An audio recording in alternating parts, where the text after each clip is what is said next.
how Disney's Wish will change cruise dining. They've given a couple of updates over the past week with more information on main dining restaurants as well as the Marceline Market. I'm going to get into all 3 main dining restaurants as well as lounges, but I just wanted to share this first. As many of you know, the Disney Wish will be Disney Cruise Line's 5th ship, and on Disney cruise ships they use rotational dining. That means you rotate through their 3 main restaurants every night, and your serving team will travel with you through these restaurants. On the first 4 ships, they have themed restaurants, but not like the Disney Wish will have. And if you're watching Ms. Marvel on Disney Plus, this is really cool. They made another announcement in the last couple of weeks, and this is actually in one of the main dining restaurants. One of them is going to be the Marvel's Avengers Quantum Encounter.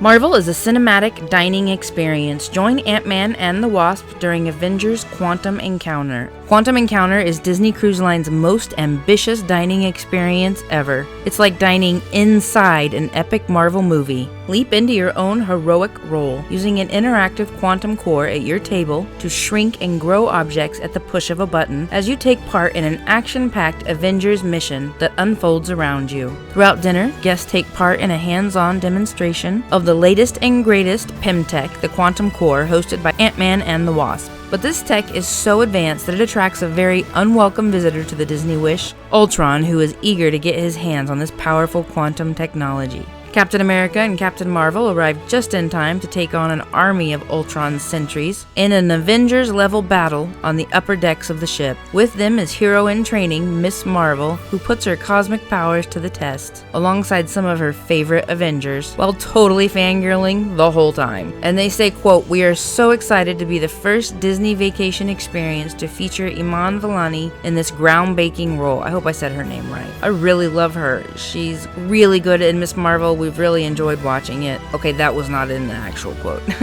That was my opinion. Ms. Marvel adds even more humor, heart, and heroics to our already action-packed show, while enjoy a worldly menu inspired by the Marvel Cinematic Universe, featuring a range of delicacies from classic all-American fare to rich African flavors. And we can't wait for guests to experience it for themselves in just a few short weeks when the Disney Wish officially sets sail. The second restaurant they previously announced was Arendelle, a frozen dining adventure. For the first time in forever, be a part of the world's first frozen-themed theatrical dining experience, as you're magically transported to the enchanting kingdom of Arendelle aboard the Disney Wish. Queen Anna and Kristoff are celebrating their engagement and have invited you, their honored guests, to join them. Behold festive musical performances from Elsa and Olaf as you devour hearty Norwegian-inspired cuisine made by Oken himself. It's a dinner worth melting for. I can't wait to see the menus for these restaurants. That's one of the things I really love, is just seeing the menus and everything they have to offer. This past week on the 22nd, they have made another update regarding some of the dining on the Wish. On Disney Parks blog, they say, quote, "First look, Disney Wish celebrates Walt Disney's legacy at 1923 and Marceline Market." Hopefully the maiden voyage is still scheduled for July 14th. I actually haven't heard about that, but here's what they have to say. When the Disney Wish sets sail on its maiden voyage on July 14th, guests from around the world will have a brand new way to experience the magic of a Disney vacation at sea. Our newest ship is a celebration of nearly 100 years of enchanting Disney stories, filled with one-of-a-kind experiences inspired by Disney, Marvel, Star Wars, and Pixar adventures. The Disney Wish embodies the spirit of forward-thinking innovation and visionary storytelling, heralded by Walt Disney himself. In fact, Imagineers were so inspired by the creative hallmarks of the Walt Disney Company that they decided to celebrate this legacy in the design of 2 beautiful dining venues, 1923 and Marceline Market. Today, I'm thrilled to give you a first look at these very special spaces, each a loving tribute to the heritage and history of the Walt Disney Company. Here's the third main dining restaurant, 1923.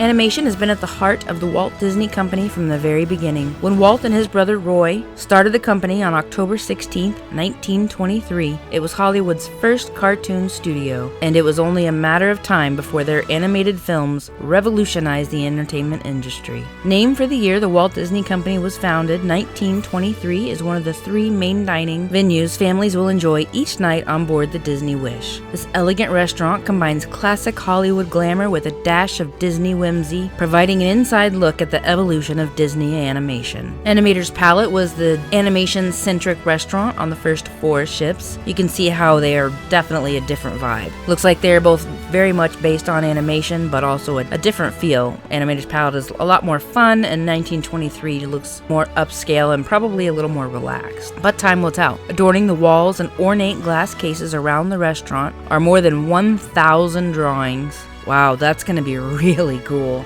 Are more than 1,000 drawings, props, and other tools of the trade, showcasing 16 Disney films that embody the ship's themes of enchantment and wish fulfillment. Many of these stories also hold a significant role in the history and legacy of the company, such as Snow White and the Seven Dwarfs, the world's first feature-length animated film ever. Fantasia, a boundary-pushing project that introduced Fantasound, the precursor to stereophonic sound. That's the thing, he was just such an innovator and groundbreaker in so many elements of entertainment. He definitely was not perfect, I'm quite sure, but he was an innovator. And there's a lounge in here I'm going to go over in a little bit that's based on Cinderella. Even the menu at 1923 pays tribute to the company's roots in California, with sophisticated dishes inspired by the fusion of cultural flavors found throughout the Golden State. The diverse menu will mirror the region's unique blend of Asian, European, and South American cuisines, and a superlative selection of world-famous Napa Valley wines. Again, I can't wait to see that menu. So the other announcement that they had this week was regarding the Marceline Market. This is, I'm pretty sure, their quick service area. Long before he was a pioneer in the entertainment industry, Walt was a young boy growing up on a farm in Marceline, Missouri. By the way, if you have not done Marceline to the Magic Kingdom tour at the Magic Kingdom, you're slipping. Next time you go, make sure you do that. It's so good. And they take you backstage. Oh, I can't tell you about it. I'm sure you could find it, but definitely do it. So long before he was a pioneer in the entertainment industry, Walt was a young boy growing up on a farm in Marceline, Missouri. Considered his most formative years, Walt's time in Marceline inspired many of the stories he would tell later in life. It's where he developed a love for animals and steam trains, themes that continue to influence Disney films and theme park attractions, and it's also the inspiration behind Main Street USA at their parks around the world. At Marceline Market, the stylish food hall aboard the Disney Wish, where guests will enjoy casual, walk-up dining throughout the day. Each of the 10 food stalls is themed to a beloved Disney animated story. Oh, this sounds fun. First of all, I think the other ships have like 5 locations for quick service, so I'm interested to see what all they're gonna have here. Of course, I love to see the menus, that doesn't change. Each of the 10 food stalls is themed to a beloved Disney animated story. From classics such as Alice in Wonderland to more recent films like Zootopia, this fun design twist presents favorite characters as honorary shopkeepers, offering a wide-ranging variety of freshly prepared cuisines for the whole family to enjoy, including American classics, international specialties, comfort foods, seafood, soups and salads, vegetarian and plant-based fare, baked goods, and desserts. Sounds like they're gonna have a lot more option here as well. I'm excited about that. I don't know if they're gonna have a buffet. I would think they would, but I don't see a buffet mentioned here. There are still more announcements that'll be coming though. Oh, and as they say at the very end, these enchanting new restaurants are just a taste of the incredible experiences and immersive storytelling awaiting guests aboard the Disney Wish. And if you want to see more, make sure and tune in Wednesday, June 29th at 11 a.m. Eastern for the debut and christening of our newest ship right here on the Disney Parks blog. End quote. And there's a couple announcements for lounges I wanted to go into. These are older, but still lots of fun. First is the Keg and Compass. I've seen these announcements in multiple places, but I'm going to read to you now from the Disney Cruise Line blog. I'm not seeing it on the actual website for some reason. Keg and Compass is a pub that celebrates the adventure and romance of the sea. Designed in the rustic architectural style of a late 1800s Norwegian sailor's map room, drawing inspiration from the rich folklore of Norse seafaring, period-style oil paintings will depict tales of the deep and intricate carvings of tentacles, barnacles, compasses, and more will accentuate porthole frames. Spanning the entire ceiling will be a grand, fantastical map in old maritime style. I love old maps, that's gonna be so cool. Spanning the entire ceiling will be a grand, fantastical map in old maritime style that features, among other references to ocean lore, an homage to Disney characters and stories related to the sea. In addition to such characters as Ursula and Moana, the map will call out important locales related to the Walt Disney Company and specifically the design and construction of the Disney Wish.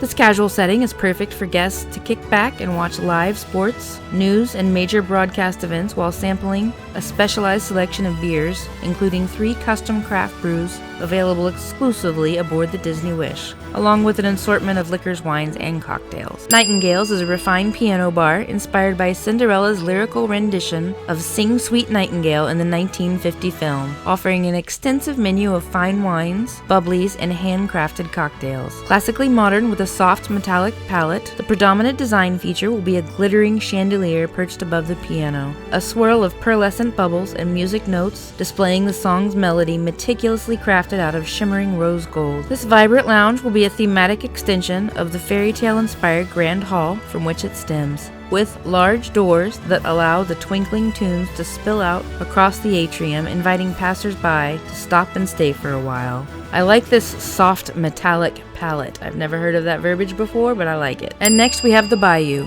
Guests looking for New Orleans-inspired good time can go down to the Bayou, an informal lounge themed to the Princess and the Frog. Flourishing with magnolia blossoms, lily pads, and a canopy of twinkling fireflies overhead, this space will evoke the magical marsh where Tiana and Naveen take refuge in the film. A bronze statue of each character will be prominently displayed, and 2 gazebos inspired by the city's iconic wrought iron metalwork structures will provide intimate seating for small groups on either side of the bar.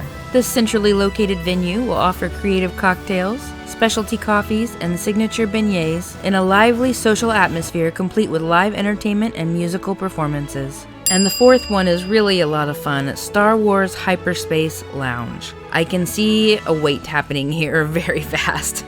For the first time on a Disney ship, guests will embark on a space-jumping tour of the Star Wars galaxy at Star Wars Hyperspace Lounge, a high-end bar styled as a luxurious yacht-class spaceship. This richly themed immersive experience will be reserved for adults every evening, offering interactive tasting experiences and signature beverages inspired by the films. I can definitely see that one getting really busy at night. I'm interested to see how they're going to do that, if it's just first come or what. I think that would how it would be unless they do reservations, but time will tell. If you haven't seen it yet, they made another announcement this week. You can check that out here. You can also check out 7 best ways to get a discount on a Disney cruise. Always good to get a discount on a Disney cruise, in my opinion. Thanks for being here, everybody. Thanks for watching. I really enjoy doing these, and I hope they're useful for you. And we'll see you real soon with some more Disneeds.